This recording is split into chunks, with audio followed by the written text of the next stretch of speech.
ang salitang God's will o kalooban ng Diyos na abused at na misused. Lahat na lang kalooban ni Lord. Kalooban ni Lord na ikaw ang mapakasalan ko. Kalooban ng Diyos na ipahiram mo sa akin ang kotse mo. Kalooban ng Diyos na ipag-grocery mo ako. Kalooban ng Diyos na magpastor ako. Lahat na lang God's will. And those words, God's will, usually pag sinabi sa iyo ng tao, kalooban ng Diyos, may magagawa ka pa ba? Kasi nga naman, kalooban na raw ng Panginoon. That's why that word, God's will, have been misused and abused. Sasabihin ng ibang tao sa iyo, kalooban ng Diyos yan na naghihirap ka. Ito talaga narinig ko sa pastor, kalooban ng Diyos na may cancer ka. Para bagang ina-associate natin na kapag may mga struggles sa ating buhay, kapag may challenges tayong nararanasan, kaya ako nagkasakit, kalooban to ng Diyos. Kaya malubha yung sakit ko, inalaw ng Diyos to para parusahan ako. Tinatapik lang ako ng Panginoon. May sinasabi lang ang Panginoon sa akin. Posible, pero posible ring wala. Posible rin na hindi kalooban ng Diyos yung hirap na nararanasan mo, kundi consequences lamang ng maling desisyon. Hindi kasi lahat ng mga sorrow, struggle sa ating buhay ay epekto ng kalooban ng Diyos. Minsan kaya tayo naghihirap kasi meron tayong series of choices na nagkamali and as a consequence, naapektuhan ang ating kinabukasan. Hindi mo naman pwedeng isisi lagi kay Lord yan. Si Lord naman pinapahirapan ako. Kalooban ba talaga ng Diyos na maghirap ka? Tingin mo ba ang Diyos nandun sa langit at tinitignan ka? Saya-saya ng batang to, no? Pahirapan natin. Bigyan ng problema yan. Tingin nyo ba ganyan ang Panginoon? Brutal ba ang Diyos? Cruel ba ang Diyos? Nasasabihin niyang pahirapan yan, bigyan niya ng cancer, bigyan niya ng malubang sakit, hayaan mo mabaon niya sa utang. No, it's not God's will for us. Amen. In fact, mga kapatid, hindi mo pwedeng i-associate ang kalooban ng Panginoon sa mga pangit na bagay sa iyong buhay. Naalala ko dito si Naomi sa scripture. Bihira mabanggit si Naomi sa mga Bible studies, pero si Naomi po ay mother-in-law ni Ruth. Maraming tragedy ang nangyari kay Naomi. And then si Naomi kasi foreigner siya sa isang lugar, at dahil sa mga hirap na kanyang naranasan, gusto niya na uling magbalik bayan. Nung nagbalik bayan siya, yung mga kapitbahay niya tuwang-tuwa. Uy, nagbalik na si Naomi. Naomi, kamusta? At tingnan niyo sagot ni Naomi sa Ruth chapter 1 verse 20. Ang sabi niya, huwag niyo akong tawaging Naomi. Don't call me Naomi, she responded. Instead, call me Mara. Now, the word Mara, yung pangalang Mara, ang ibig sabihin niyan, bitter. Mara Clara. Kaya nga si Mara, di ba, ginugulpe sa pelikula. Siya yung kawawa. Kasi ang ibig sabihin ng Mara, mapait. Bitter. Na yung salitang Naomi, ang ibig sabihin, princess. So ayaw niya na magpatawag ng princess. Sabi niya, wag niyo akong tawagin princess. Tawagin niyo akong mapait. Bakit daw? Watch this. For the Lord Almighty has made life very bitter for me. Oh, that's interesting. Ang sabi ni Naomi, si Lord ang nagpahirap sa akin. Kagagawan ito ng Panginoon. Ano sabi niya pa? I went away full, but the Lord has brought me home empty. Nung umalis ako dito, ang dami-dami kong pera. Nung umalis ako dito, ang dami-dami kong pag-aari. Ngayong uuwi ako, walang-wala ako. Bakit niyo pa ako tatawaging Naomi? Why call me Naomi when the Lord has caused me to suffer? Tignan niyo, isinisisi niya sa Diyos yung kanyang suffering. Para sabi niya, the Almighty, capital A, has sent such tragedy upon me. Ang sinasabi ni Naomi, kagagawan nito ng Diyos. Kung bakit ako dumaranas ng hirap. Kung talagang mabuti siyang Diyos, ba't niya iaalaw na maghirap ako? Huwag niyo akong tawagin Naomi. Tawagin ninyo akong Mara. Pero ang tanong ko sa inyo, talaga bang ginusto ng Diyos na maghirap siya? Talaga bang ginusto ng Diyos na siya ay maghirap sa kanyang buhay? Hindi. Ang definition ng God's will, sabi ng Romans chapter 12 verse 2, the will of God is always good, pleasing, and perfect. Tingnan niyo to, good, pleasing, and perfect. Ang will ng Lord, GPP.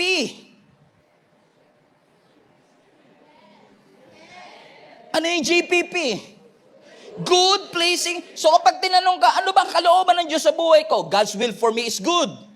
pleasing, and perfect. So yung nangyari kay Naomi, hindi yun ang kagustuhan ng Panginoon. So wag natin i-associate na porket may karahasan, kung porket may aksidente o trahedya sa ating buhay, ay kalooban ito ng Diyos na mangyari sa aking buhay. Kaya tuloy ang mga Pilipino ngayon para ma-reverse itong God's will daw na nahihirapan sila, maghahanap tuloy ng ibang Diyos para magpala sa kanila. Sabi mo sa katabi mo, fasten your seatbelt, papunta na si pastor sa'yo. Amen? Dahil in-associate natin na kaya ako naghirap dahil kay Lord, so ngayon naghahanap tayo ng ibang Lord na magpapala sa atin. Kaya maraming Pilipino, paniwalang-paniwala sa pampaswerte, feng shui, fairy godmother, zodiac sign. Ang kanilang destiny ay nakasalig dun sa paglinya ng mga bituin. Ang sabi ng aking zodiac sign, ngayong araw na ito, suswertehin ka. Suswertehin ako ng araw na ito. Kaya yung buong araw niya, paniwalang-paniwala siya talaga doon. Isinasalig natin, naghahanap tayo ng Diyos na kaparabagang magre-reverse ng mga tragedy sa ating buhay. Kaya pag pakiramdam mo malas ka, maglagay tayo ng pusang hip-hop. Alam niyo yung pusang hip-hop? Gumagano na pusa sa mga tindahan, pusang hip-hop. 'Di ba? Na wala namang alam gawin kundi magganon lang. Pero kapag pinagpala at kapag dumaki ang negosyo, pag dumami ang dahil yan sa hip-hop na pusa. Biruin mo, walang ginawa yung pusa kundi magaganon lang. Siya pa ang may pakina kung bakit ka pinagpala. Bakit naghahanap tayo? Kung ano-ano sinasabit natin sa pintuan, sa bakod natin, sa bintana natin, pampaswerte ito. Pero tatandaan nyo, anything that reminds you of the deity of God is an idol. Anything. It is an idolatry. Because it's very clear. Sinabi ng scripture sa atin. Last week, kung di nyo napanood, nasa YouTube na ngayon. Paano natin malalaman ang God's will? God's will is found in God's Word. Wala nang iba. Dito po natin malalaman ang kalooban ng Panginoon. Iko-confirm ng salita ng Panginoon at magkakaroon ng kapayapaan sa iyong puso. Ang tanong, tayo ba ay naka-tune in sa direksyon na gustong pagdalhan sa atin ng Panginoon? Kasi kahit nagsasalita ang Diyos, kung hindi ka naka-tune in, hindi mo siya maririnig. Sino sa inyo nakakaalala pa ng radyo noon? Sino sa inyo nakakaalala pa noong unang panahon, meron pa tayong radyo? Wala na, mga Gen Z yata kayo eh. Amen? Naalala niyo yung radyo before? Diba? Papansin niyo, no? Meron akong certain frequency, but I'm not hearing anything. So what I need to do is to look for... Papansin niyo mga kapatid? Amen? We are trying to fine-tune, no?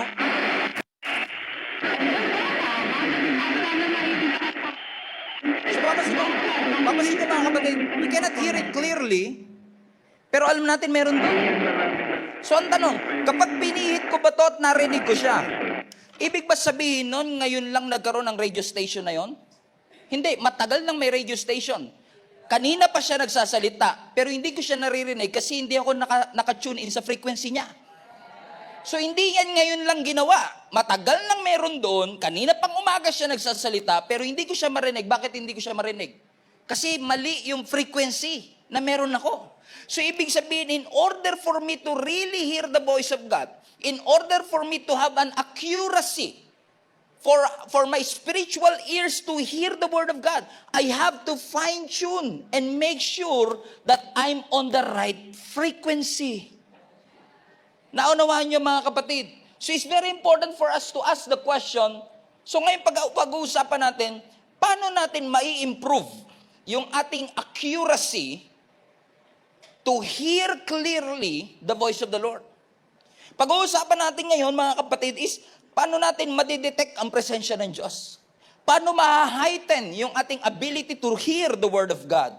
Paano natin malalaman at maririnig ang boses ng Panginoon para hindi natin ma-miss ang mga regalo, mga milagro at sorpresa ng Panginoon na Kanyang ibinibigay sa bawat isa sa atin? Everybody say, I am ready for this. So una, para tayo ay makapag-fine-tune at siguraduhin nating nasa tama tayong frequency, you have to check your, number one, closeness. Everybody say closeness. So closeness is very important. Bakit po? Ang sabi ng 1 Samuel chapter 3, yung text natin today, the lamp of God had not yet gone out, and Samuel was sleeping in the tabernacle near the ark of God. So alam natin ang story kanina. Si Samuel narinig niya ang boses ng Panginoon 3 times. Pero ang tanong, bakit niya narinig? Kasi ang sabi ng scripture, yung kanyang tinulugan is actually in the tabernacle near the ark of God. And if you are a Christian, alam nyo na ang ark of God symbolizes what?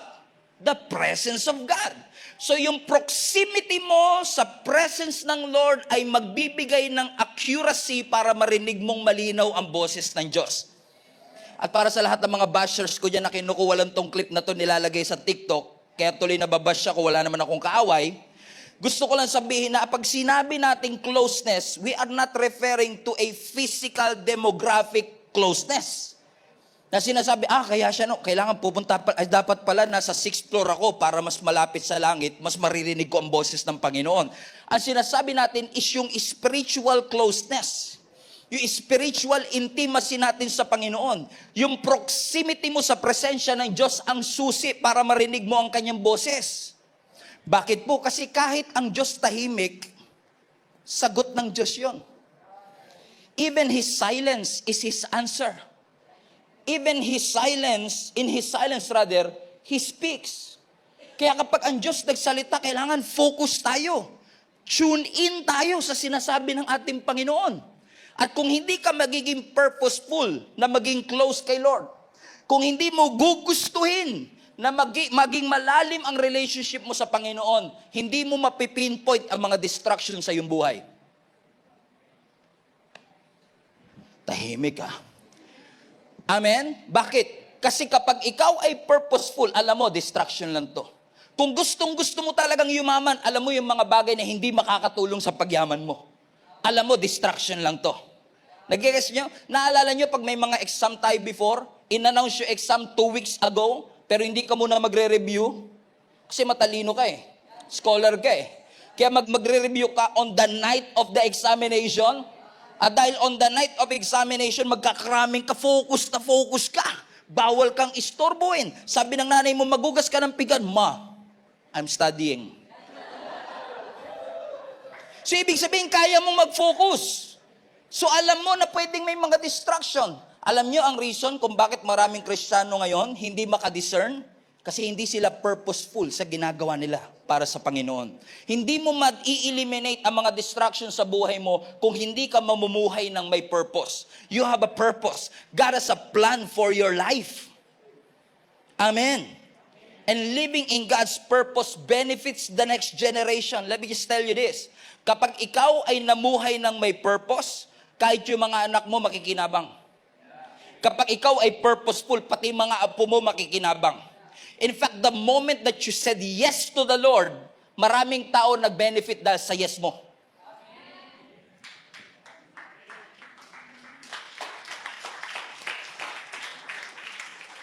When I said yes 10 years ago to pastor this church, I say this modestly, pero naniniwala ko that my yes have benefited a lot of people. What about your yes? What about your yes? What about your yes? Kung mag-yes ka lang, makikinabang ang mga tao nakapaligid sa iyo. Kung magiging purposeful ka. So stop living aimlessly.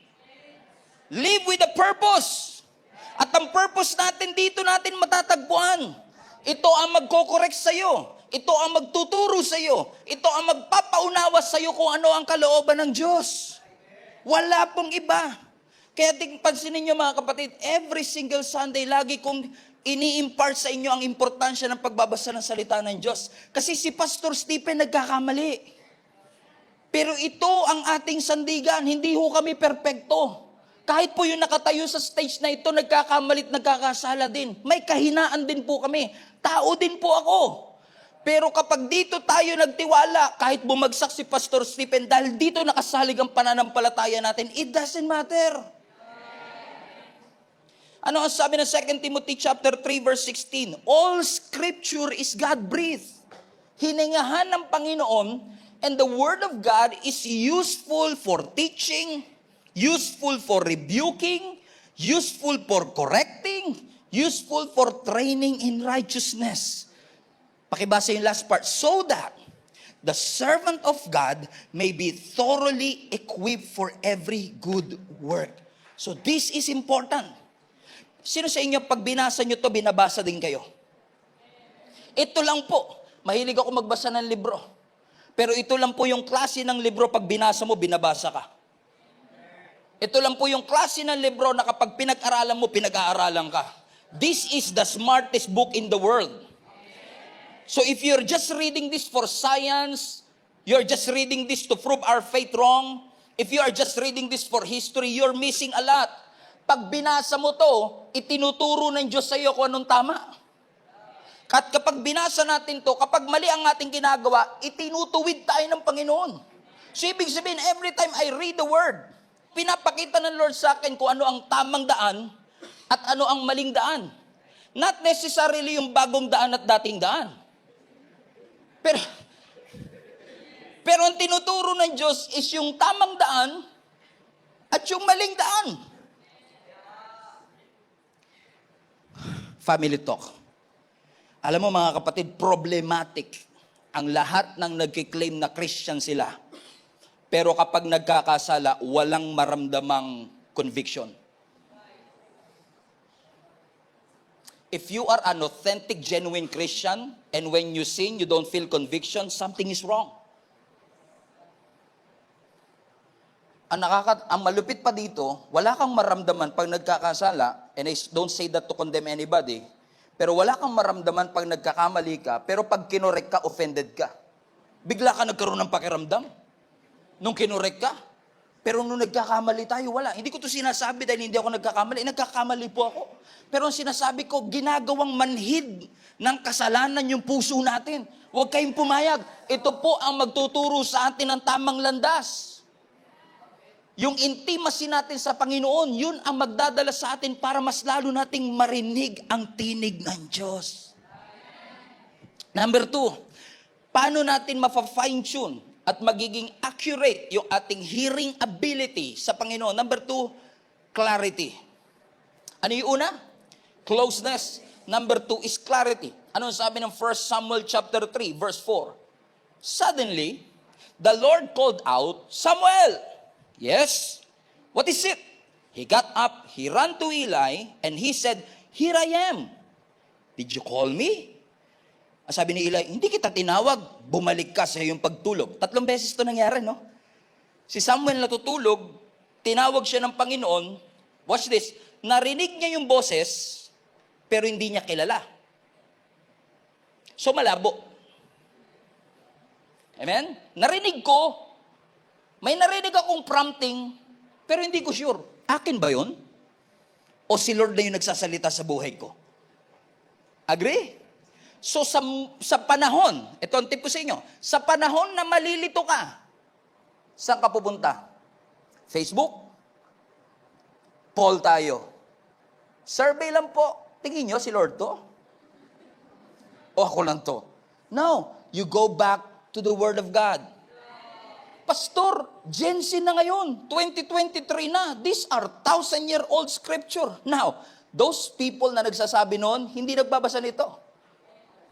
Kasi kung binabasa mo to, alam mo kung gaano to ka-relevant sa ating generation. Because sabi ng scripture, the Word of God is alive and active. And I can prove that to you. Na this simple, quote and quote, para sa nakikinig sa Spotify, this simple Bible scripture na nabibili mo sa National Bookstore is the solution for your physical, emotional, and spiritual needs. Let me prove that to you. Hebrews chapter 4, verse 12. Ang sabi rito, the Word of God is alive and active. Hindi sinabing dead and passive. Because the Word is not dead. And the Word of God is not passive. Kahit na 2023 na, I can tell you that this Word of God can speak to you relevantly sa ating kapanahunan ngayon. It is alive and active. It is sharper than the sharpest two-edged sword, cutting between the soul and the spirit, between the joints and the marrow, and it exposes our innermost thoughts and desire. So ibig sabihin mga kapatid, every time you read the scripture, by the way, don't just read this alone. You will never understand it using your own intellect. Marami pong nagtangkang magbasa nitong lawyer, doktor, pero hindi nila maunawaan. Alam niyo kung bakit? Hindi edukasyon ang susi para maintindihan to. Kasi may mga kilala ko hindi nakatapos ng pag-aaral pero iba ang pagkaunawa nila rito. Bakit? Kailangan pag binabasa natin to may tulong ng banal na spirito. Why? Because it is the Holy Spirit that illuminates the Word of God. Na parang pag binasa mo siya, parang buhay na buhay siya. Na kahit na physical need, pangangailangan ng emosyon, at pangangailangan ng spirito, sumasagot ang Diyos. Balik mo yung verse, hindi nila ako mag-gets. Physical, pastor? Yes. Ano sabi ng scripture? The word of God is alive and active, alive and powerful. It is sharper than the sharpest two-edged sword, cutting through between the soul and the spirit. Asa ng physical, pastor? Hindi pa tapos eh. Between the joints and marrow. That's physical. Asa ng soul? Between the soul and between the spirit. Hey! Physical, emotional, and spiritual need.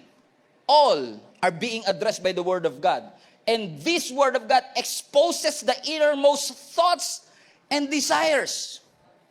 Ibig sabihin, every time you read the Word, mga kapatid, it illuminates. Parang nagkakaroon ng liwanag.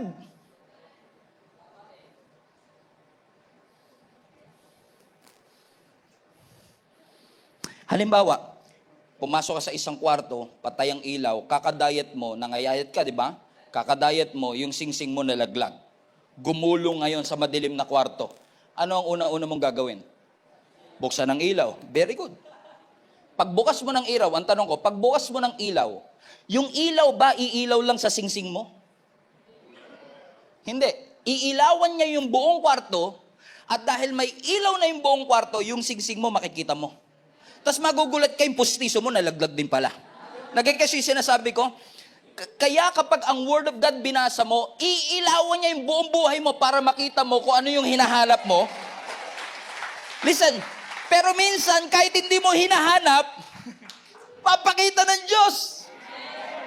Amen. Ganun ka makapangyarihan ng salita ng Panginoon. Kasi ang sabi nga ng Psalms 119 verse 105, the Word is the lamp unto our feet and a light unto our path. So, everybody say lamp. Lampara. Now, ang lampara, katulad nito, pag gamit mo ba ito sa kagubatan, maiilawan ba yung buong gubat? Ang galing ah. Parang alam na, narinig nyo na to sa akin, no? Amen? Pag ilaw mo yung lampara, hindi niya maiilawan yung buong gubat, pero maiilawan niya yung susunod mong hakbang. Correct? Pero hindi lang naman lamp eh. Ang sabi ng scripture, balik mo yung Psalms 119. The Word of God is a lamp to guide and a light for my path. So yung lampara, kaya niyang ilawan yung susunod kong hakbang. Pero yung ilaw, kaya niyang ilawan yung aking daraanan. So ibig sabihin, anumang pangangailangan ko para sa next step, kaya ng Biblia. Anumang pangangailangan ko for the next 2 years, kaya ding ipakita ng salita ng ating Panginoon. Ibig sabihin, ang Word of God hindi lang short term. Kaya niya sa iyo magbigay ng long-term direction because the lamp illuminates your next step, but the light will illuminate the whole forest. It brings relevance for your everyday experience. What a powerful word. Pero still, my question, Pastor, is this. Ang ganda na sinabi mo, pero ang labo eh. Parang si Samuel ba? Alam kong may nagsasalita. Alam kong may prompting sa akin. Parang may nangungusap sa akin. Pero ang tanong, hindi ko maintindihan kung si Lord ba yun o hindi. And actually, I asked that question this week. Sabi ko kay Lord, Lord, bakit nga ba maraming mga nananampalataya naman sa iyo, pero bakit parang pag nagsalita ka, ang labo? Huwag na kayo magtaas ng kamay, tango na lang. Kayo rin? Di ba? Parang alam mo nagsalita, pero ang labo. Alam mo, habang sinasabi ko yan, dinala ko ng Lord sa Romans 12:2, kung saan dinefine niya ang kalooban ng Diyos, yung GPP, good, pleasing, and perfect. Pero yung binasa natin kanina yung dulo na, basahin natin mula sa simula. Are you ready? Ang sabi rito, do not conform to the pattern. Pag sinabing conform, makiayon. Yung hulmahan, ginaya mo. Do not conform to the pattern of this world, but be transformed by the renewing of your mind. And then, everybody say then. Now, yung salitang then is actually a word that signifies, kapag ginawa mo yung nauna, mangyayari sa yung susunod. So ano yung susunod? And then you will be able to test and approve what God's will is. Question, sino sa inyo gusto niyo magkaroon kayo ng ability na matest at mapatunayan ano talaga ang kalooban ng Diyos? Amen? Pero para mangyari yung then, kailangan mangyari yung nasa una. So, kapag walang renewal of mind, hindi mo talaga matitest if it is the will of God. Eh, ba't hindi renewed yung mind? Kasi nakakonform to the pattern of this world. Kapag pala ang isang tao masyadong consume ng mundo, hindi niya talaga maririnig ang boses. So we cannot discern His will as long as we conform to the pattern. So let us pray to the Lord na, Lord, I want to discern your will. But in order for you to discern God's will, ipabago muna natin ang takbo ng ating kaisipan. At huwag kayong magpa-pressure kasi every time you come to church and every time we listen to a powerful anointed word of God, our minds are being transformed. Sino sa inyo na bago ang takbo ng kaisipan ninyo dahil lagi kayo nasa church? Dahil subscriber kayo ng GSMNB? Amen? Bakit? Because every time you hear the word of God, your mind is being transformed. Ibig sabihin, you cannot discern His will. Hindi mo malalaman kung peke o totoo. Kasi nga, masyado kang lubog sa peke, hindi mo ma-discern yung totoo. Amen. Naalala ko kami ni Jenny, no, nung nag-anniversary kami nitong October lang, pumunta kami ng Hong Kong. Second time na namin yata pumunta ng Hong Kong. Pero hindi pa namin nararating sa lahat ng mga nakapunta na ng Hong Kong, hindi pa namin narating yung tinatawag na The Peak. Kung saan dun sa The Peak, makikita mo yung buong Hong Kong, yung pinaka skyline ng buong Hong Kong from above. Pero hindi namin alam na dun pala sa The Peak, meron pang isang tourist attraction, ang tawag is Madame Tussauds. Kung saan yung Madame Tussauds is actually a wax museum ng mga famous people. So, ginawan nila ngayon ng wax figure, halimbawa yan, si Angelina Jolie, si Brad Pitt, si Nicole Kidman, si The Rock, andun din si Pia Wurtzbach in honor of Miss Universe, kasi kaka-Miss Universe lang, di ba?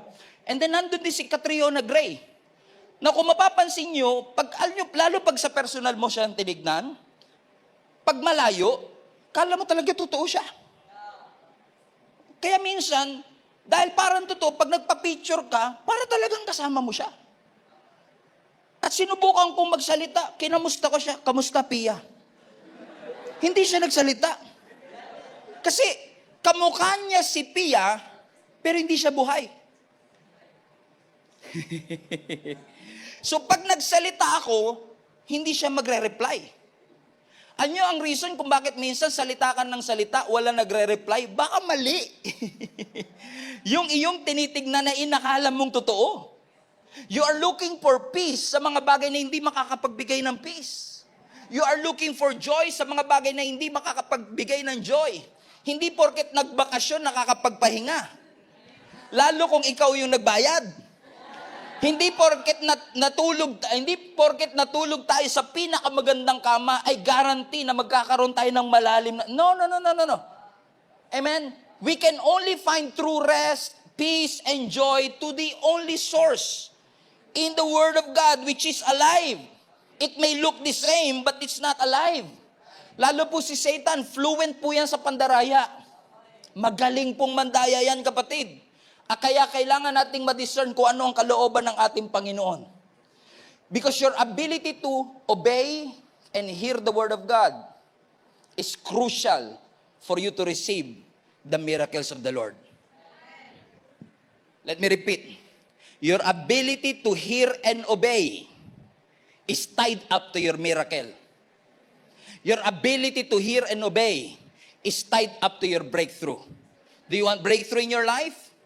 Learn to hear. Learn to obey. Amen? Sige, Pastor, gagawin ko yan. Makikinig ako sa Panginoon. Inya lang, gusto ko lang klaruin, balansehin lang natin. Pero hindi naman ibig sabihin nito na habang nasa bahay ka, you'll be stuck waiting for every single instruction. Halimbawa, Lord, nakaligo na ako. Ano pong isusuot kong t-shirt? Meron po kong gray, may white, tsaka may black. Speak, Lord, for your servant is listening. Lord, saan ako magpa-parking? Tatlo po yung parking spot dito. Saan po ako? Lord, I will wait for you. Naunahan ka na. May nakapag-park na. Kakaantay mo. Amen? Kakasabi mong, ano Lord ang aking susuot? Na-late ka na sa appointment mo. Marami sa atin hanggang ngayon, tinitignan natin na ang kalooban ng Lord is usually single out with this minute details of our life. Anong apartment po ang aking kukunin? Saan bangko po ako mag-open ng bank account? Anong kulay po kaya, Lord, ng sapatos ang susutin ko ngayon? Ano ko yung kurso ang kukunin ko sa college? Kapag ganyan ang mindset natin patungkol sa will of God, kailangan lahat ng iyong itatanong tama ka.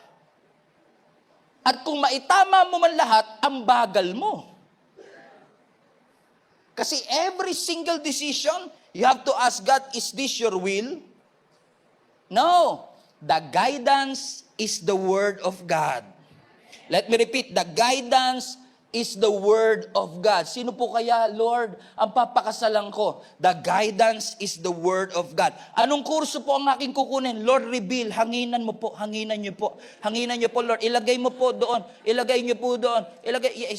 Kung ilalagak mo ang iyong pananampalataya sa hangin, hindi ka makakausad, kapatid. Amen? Now, ang will ng Diyos diretso, ang will ng Diyos malinaw. Yung choices natin everyday ay dapat in relation dun sa kalooban ng Panginoon. May narinig ako illustration, gusto ko i-share sa inyo. Halimbawa sa highway. For example, this highway. Now, this highway goes to this direction and this highway goes to that direction. And many of us are stuck na hindi tayo makapag-decide kasi nga inaantay natin ang will ng Lord. Na nagtatanong ka, Lord, saang lane po ako pupwesto? Sa inner lane? Sa middle lane? O sa outer lane? Ang sabi ng Diyos sa'yo, anak, kahit saan, basta yung highway papunta sa tama. Basta yung highway papunta sa kalooban ng Diyos. So kapag tinanong mo ang Panginoon, Lord, ano pong t-shirt ang aking susuotin? Ang sabi ng Lord, wag mo nang sayangin ang oras mong kakatanong. Kahit ano, anak. Basta yan ay makakapagbigay kaluguran sa Panginoon. Siyempre, kung yung t-shirt mo nagpo-promote ng violence, kung yung t-shirt mo nagpo-promote ng wrong sexuality, malamang hindi ka looban ng Lord. The guidance is in the Word. Pero kung kulay lang naman pinag-uusapan natin, Pastor, giniiwasan ko kasi yung itim, kasi demonic yan, di ba? Satanista yung mga itim na yan, di ba? Lahat po ng kulay, si Lord ang lumikha. So minsan nagtatanong ka, Pastor, ito sana all talaga to. Pastor, 3 nanliligaw sa akin. Sana all. 3 po nanliligaw sa akin. Sino po ba? Yung matangkad? Yung maputi? O yung mayaman? Ikaw ngayon, gulong-gulo ka. Sana all, gulong-gulo. Yung iba naman, stress na stress. Wala pa rin dumarating, 30 plus na ako, wala pang dumarating. Buti ka na lang, at least 3 pa manliligaw mo eh. No, 3, yung maputi, yung matangkad. O, sabi naman ni Lord sa atin, yan bang 3 na yan, kumilala kay Kristo? Yan ba ay mananampalataya ni Kristo? Opo, Pastor. O di kahit sino sa kanila. Kung sino ang gusto mo, tatanungin ka na Lord, gusto mo ba? Opo. Gusto ka ba? Hindi po. O yun, problema talaga yan. Pag hindi ka gusto ng gusto mo, yun ang malaking problema talaga. Huwag mo na ipilit yan. Pero kung Kayo naman ay parehong Kristiyano, nagpapakalalim sa harapan ng Panginoon, genuine at authentic ang inyong pananampalataya, regardless yan kung sino. May mga personal standards and preference ka. Halimbawa, kasama sa criteria mo yung mabango.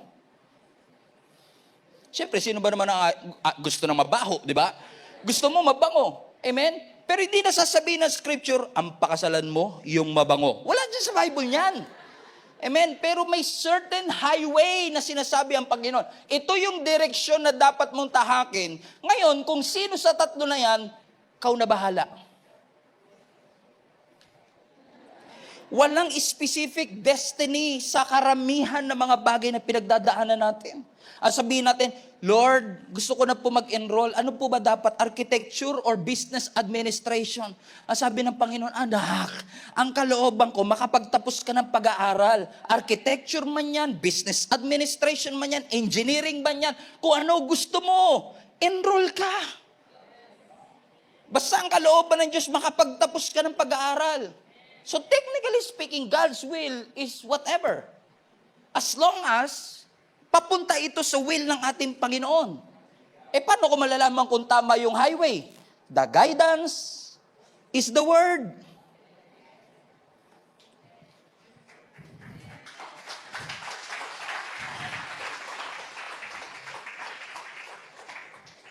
Nanay mo, dinala ka sa Toy Kingdom. Sana all nakakapag-Toy Kingdom. Kami ngayon, dati, tsato lang, tsaka tansyan.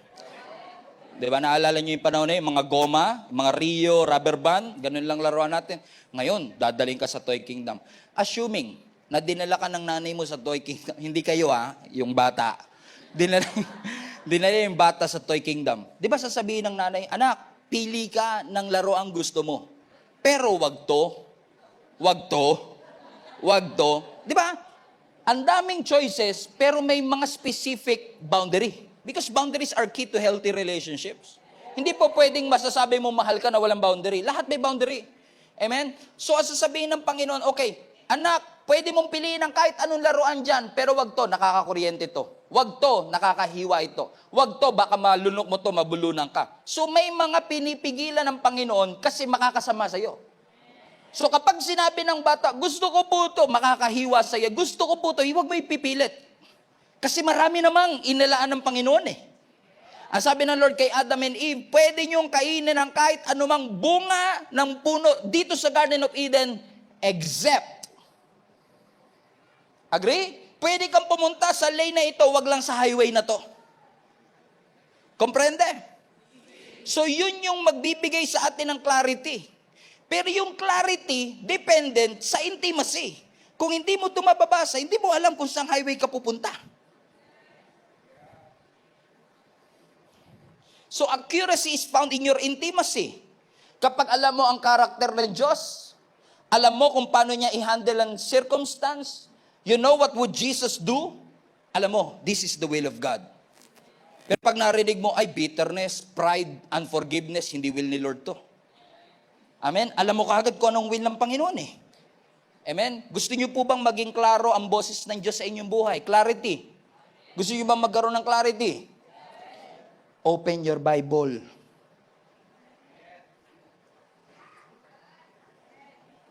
Yung ipis nyo sa bahay, lahat born again na. Yun na lang nagbabasa.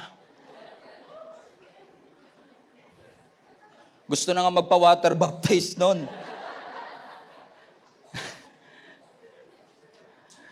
Parang yung mga Starbucks journal, di ba? Excited na excited maghanap ng sticker. Di naman nagpaplano. May planner, walang plano. Di ba? Basahin ang salita ng Panginoon para magkaroon ng clarity. Amen? Last but not the least, and we will end with this. Ano yung dalawang bagay na pwede natin gawin para magkaroon ng fine-tuning and clarity? Closeness. Pangalawa, clarity. Saan kayang letter nagsisimula yung pangatlo? Pangatlo, consistency. Consistency. Ang sabi ng 1 Samuel chapter 3 verse 8 to 9.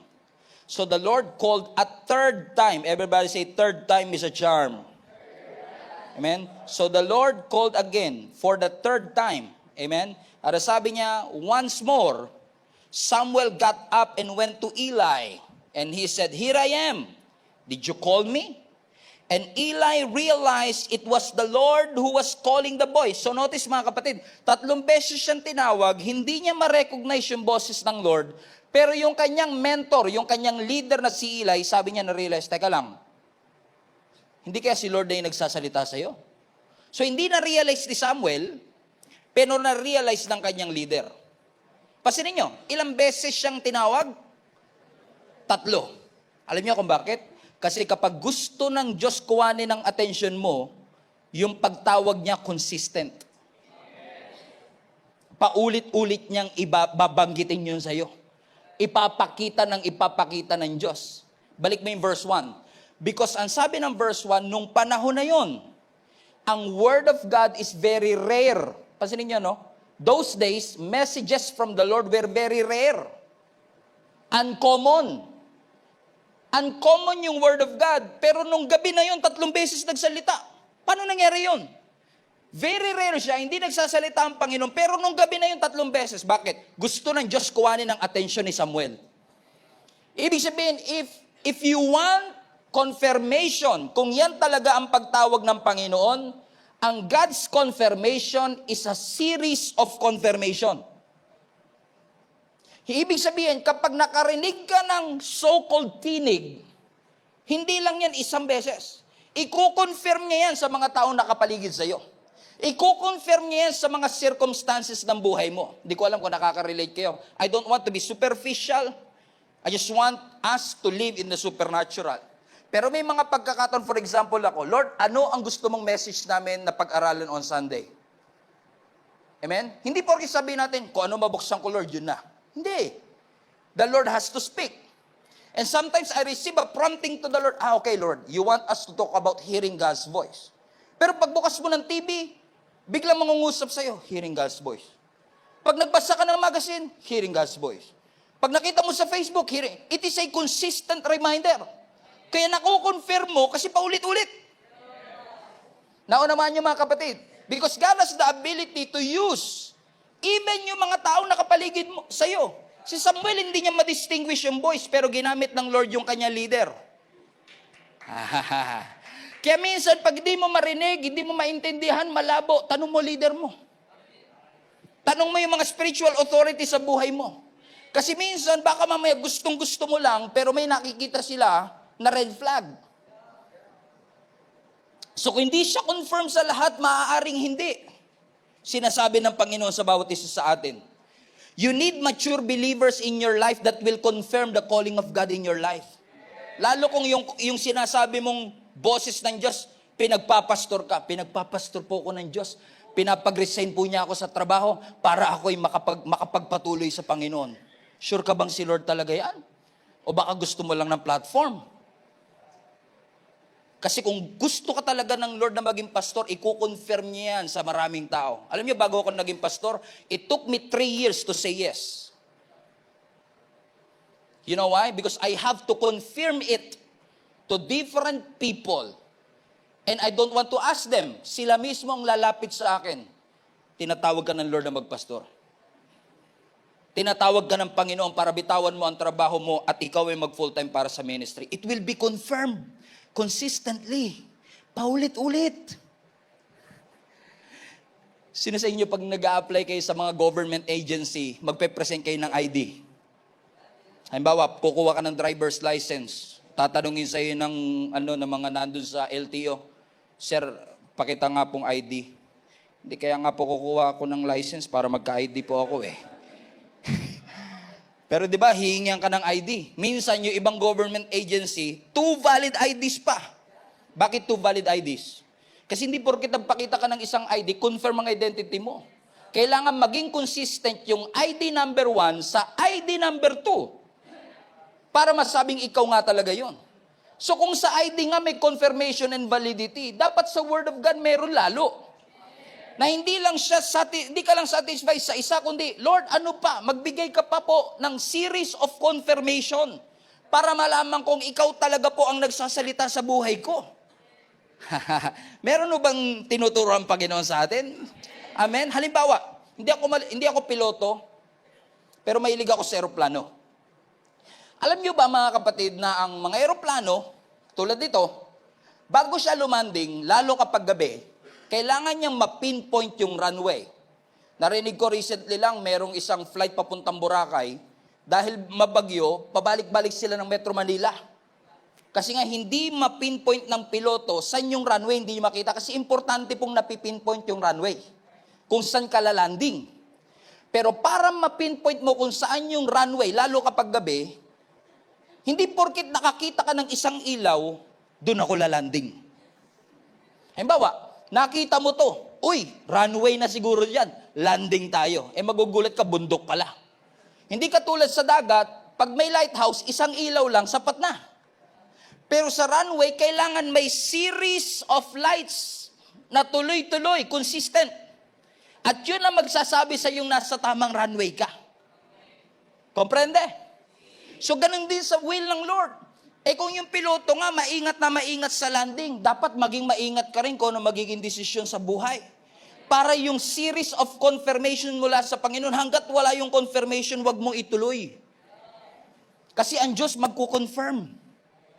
Amen? But not to the point naman, na parang akala natin, si Lord lang talaga yung factors to consider para doon. As I've said, ipinakita niya na ang daan. Pero we also have to recognize, for example, the laws of nature. Amen. Halimbawa, law of gravity. Whatever comes up, must come down. Ang gagaling ang tatalino pala ng mga 3 PM service Halimbawa, nahulog ka sa hagdan. May mga Kristiyano magsasabi, nahulog ako sa hagdan. Inatake na naman ako ng demonyo. Diba? Bakit? Alam nga naman mahulog kang paakyat. Kasi may law of gravity. Pag natapilo ka, mahuhulog ka talaga. Wala po yung kinalaman sa kabanalan mo. Minsan lang talaga kasi nag-i-effect yung laws of nature. Pero hindi ibig sabihin kalooban ng Diyos na ikaw ay bumagsak. Hindi kalooban ng Diyos na ikaw ay maaksidente. Pero kung ikaw ay hindi mag-iingat, maaksidente ka talaga. Will ba ng Lord na maaksidente ka? Hindi. Pero ikaw kasi.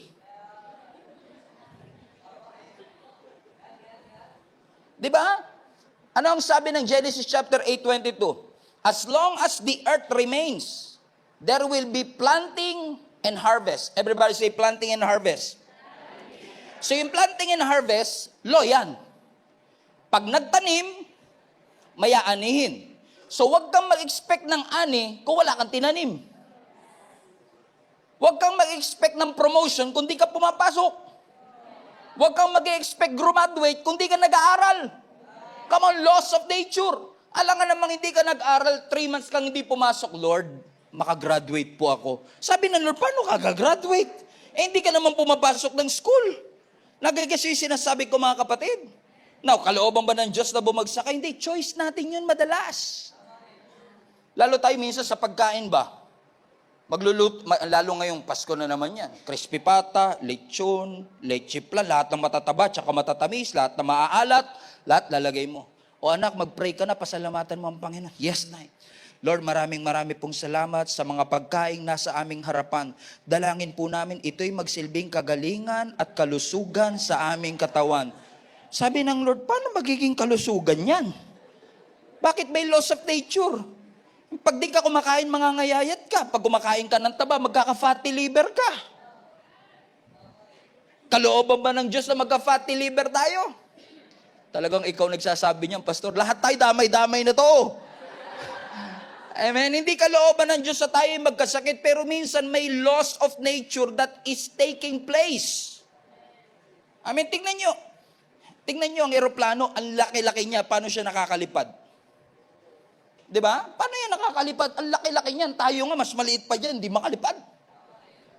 Amen? Hindi ba pwede sabihin, yung eroplano nga nakakalipad, talon ako sa building, try ko lumipad. Di ka mamamatay ka, Brad.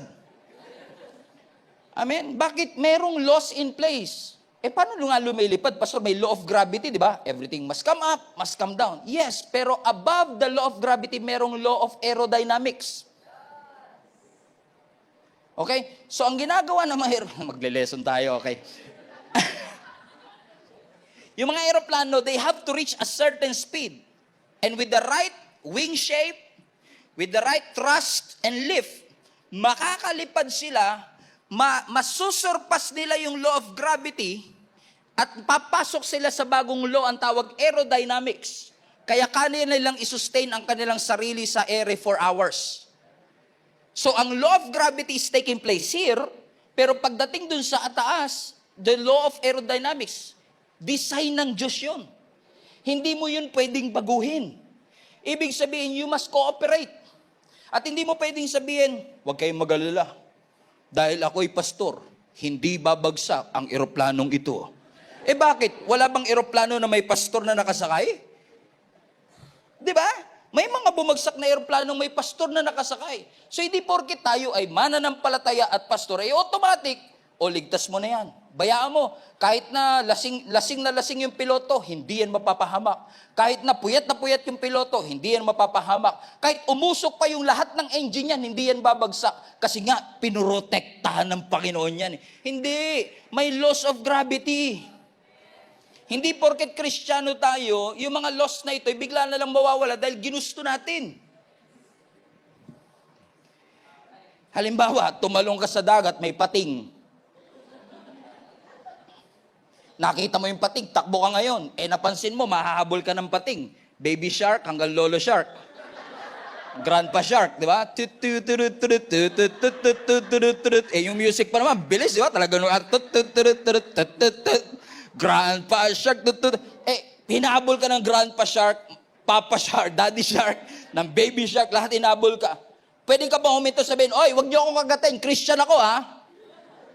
Tingin niyo ba yung pating mawawala ng gana pag alam niyang Christian ka? Hindi, kahit Christian ka, kakagating ka nun. Kasi yun ang kanilang nature eh. Amen? Kalooban ba ng Diyos na makagat ka ng pating? Hindi. Eh, ikaw kasi, nagpatampisaw ka doon sa dagat. Alam mo may pating eh. Nakalagay na nga, shark alert. Ikaw naman, Christian ako, hindi ako makakagat niyan. I have the authority to trample on snakes and scorpions kasama shark.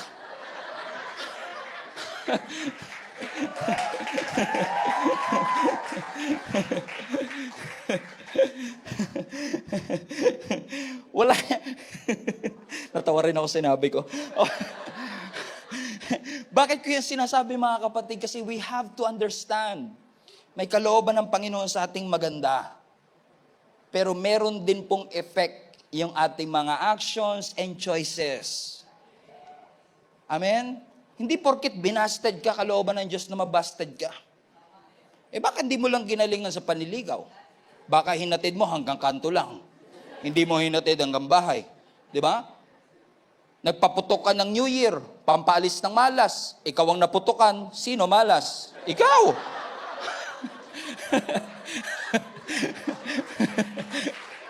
Di ba? Eh kung nagpaputok ka ba, mapuputok ka ba yung kamay mo? Hindi. Eh sisisihin mo ba ang Panginoon ng Lord naman? Hinayaan ako eh. Sabi ng Lord, ikaw kasi nagpapaputok ka eh. Di ba? Alam mo na nga, binawal na nga ni President. Di ba? Nagkikasi sinasabi ko, may laws of nature na involved. Kaya kailangan natin i-consider din ito na hindi lahat ng trahedya sa ating buhay ay kalooban ng Panginoon. Now, sana hindi kayo umalis lahat at inantay nyo yung tagpong ito. Kasi gusto kong balansehin na kaya ng Diyos pigilan ng laws of nature kasi ang Diyos mas makapangyarihan. Yes, dahil sa kapabayaan ng piloto, pwedeng bumagsak ang eroplano. But God can miraculously save you. Pero ang tawag doon, miracle. At ang miracle, hindi araw-araw nangyayari. Kasi kapag ang miracle, araw-araw na nangyayari, hindi na milagro yun. Di ba? Kasi kung araw-araw na, hindi na siya milagro. Normal na siya. Pero hindi mo pwedeng i-angkla na, I believe in miracle, magpapabaya na ako. Okay lang gumawa ako ng wrong choices. Di ba? Dahil si Daniel, pumasok sa Lions Den, hindi siya kinagat ng lion. Try ko rin, pupunta ako sa Manila Zoo. Pupunta ako sa lion. Sasabihin ko, kung nangyari kay Daniel, mangyayari din sa... Hindi ka pa tapos, dilapa ka na. Amen? Anong sinasabi ko mga kapatid? God is a miracle working God. What I'm trying to say is this. Nagkamali man tayo ng desisyon sa nakaraan. Hindi man tayo nakinig sa instruction. Hindi man tayo nakinig sa prompting. Hindi man tayo naging close kay Lord. Hindi man natin inantay ang clarity. Hindi man natin inantay ang consistency. Nakapag-asawa tayo ng mali. Nakapag-asawa tayo ng maaga. Nalugi tayo sa negosyo. Nabaon tayo sa utang. Nagkaroon tayo ng relationship issue. Nagkaroon ng struggle sa inyong pamilya. But God has the power to work all things together for the good of those who love God. Gusto ko kayo mga kapatid na mabuhayan ng pag-asa na kahit tayo ay nagkamali noon, ang Diyos natin ay may kakayahang ayusin ang lahat ng bagay na nangyari sa atin. Hindi man natin mabago ang nakaraan, pero pwede mong baguhin ang iyong kinabukasan. You just have to rely more and trust more to the Lord, and He shall direct you your path. You cannot change what's behind you, but you can always change what is in front of you. And that the best days of your lives are always in front of you. The best days of your lives are always ahead of you. Hindi man inalaw ng Lord na ikaw ay masper sa isang pagsubok. Dumaan ka man sa matitinding challenges ng buhay, hindi mo ginusto. Pero ang Diyos natin ay may kapangyarihan na kung hindi man tayo na-exempt sa mga pagsubok, may kakayanan ang Diyos na tayo ay ilabas at isustain sa lahat ng mga pagsubok ng ating buhay. Hindi kalooban ng Diyos na mawalan ka ng mahal sa buhay ng pandemic. Hindi kalooban ng Diyos na mamatay sa COVID ang iyong mga mahal sa buhay. May kakayanan ang Diyos na pigilan ang pandemya. May kakayanan ang Diyos na supernaturally bigla na lang mawala yung COVID virus. Pero dahil inalaw ng Lord na mangyari sa atin for the past 3 years, hindi ba milagro din na nakalagpas tayo after 3 years at nandito pa tayo at buhay na buhay? Hindi lang milagro na nawala ang COVID. Milagro din na nakalagpas tayo sa lahat ng mga pagsubok. Sa kabila ng katigasan ng ating ulo, sa kabila ng pagkawalan natin ng interes sa Panginoon, sa kabila ng pagkalimot natin sa Diyos, hindi nakalimot ang Panginoon sa bawat isa sa atin. Sa mga pagkakataong hindi mo siya inabot, siya ang umabot sa iyo. Sa mga pagkakataong nakalimutan mo siya, inalala ka niya. Lahat ng tao, dinispise ka, ni-reject ka, pero ang Diyos tinanggap ka. And that in itself is already a miracle. Yes, we have to make the right decisions right now. We have to be careful with our decisions and make sure that the Word of God is clear to us. But I tell you this, it's not too late to change your life. It's not too late na magkaroon tayo ng changes sa ating buhay. God has the ability to work all things together for the good of those who love God. And whatever God has started in your life, He has the ability to finish it. And I pray in Jesus' name that all of us will finish this year strong. Lord, I cannot change my past, but I thank you for the God that I serve. It's the God who can turn all these curses into blessing. It's the God who can turn all that mess into a message. It's a God who can turn my test into a testimony. It's a God who can turn my trials into triumph, my labor to favor. You are a God who is able to do exceeding abundantly above all that we could think or imagine. You are a God, oh God, who is my refuge and my strength, the very present help in times of trouble, that when I walk through the water, I will not be drowned. When I walk through the fire, I will not be burned. He is able. Ano mang bagay na nasayang mo because of that wrong decision, may kapangyarihan ng Diyos na i-redeem lahat ng ninakaw sa iyo ng kaaway. Ninakaw na oras sa iyo, ninakaw na resources sa iyo, may kapakayahan ng Panginoon na i-redeem ang lahat ng bagay na yan.